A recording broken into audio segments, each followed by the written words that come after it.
Confusion दूर हो जाएगी, मेरे साथ रिवाइज कर लो।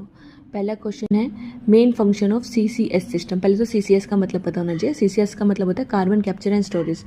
तो सीसीएस सिस्टम का ये मतलब है कि हम कार्बन डाइऑक्साइड को पहले ही कैप्चर कर लें ताकि वो एटमॉस्फेयर में एस्केप ना कर पाए।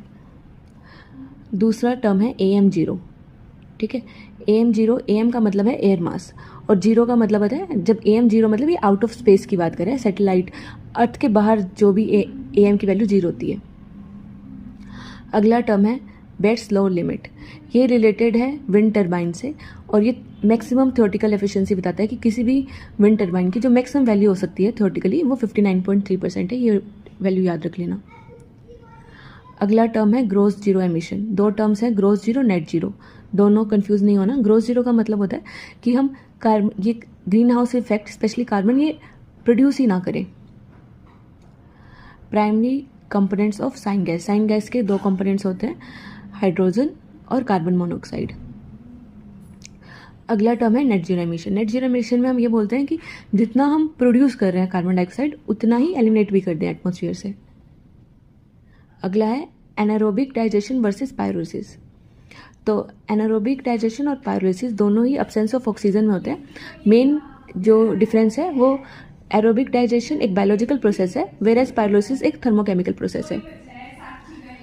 अगला है एयर मास। तो एयर मास रेशियो होता है कि एक्चुअल पाथ लेंथ क्या है सनलाइट की और वर्सेस शॉर्टेस्ट, इन दोनों का रेशियो है।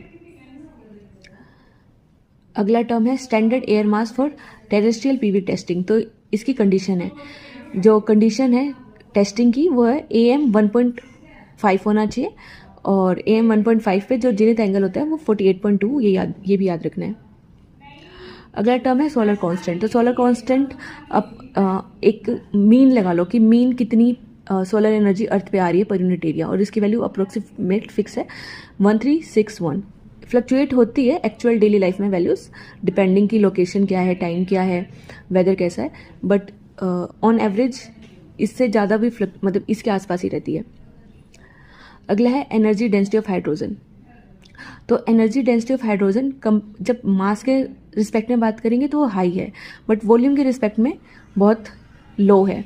तो इसलिए हाइड्रोजन स्टोरेज भी एक मुश्किल चीज़ है। अगला है PEM इन फ्यूल्स। तो PEM की फुल फॉर्म क्या है? PEM की फुल फॉर्म होती है प्रोटॉन एक्सचेंज मेम्ब्रेन और ये फ्यूल सेल से रिलेटेड है। Solar radiation spectrum components. तो सोलर रेडिएशन के कौन कौन से कंपोनेंट अर्थ पे आते हैं जो मेजर पार्ट? तो 3 आते हैं, UV, विजुअल और IR। टाइम हो चुका है।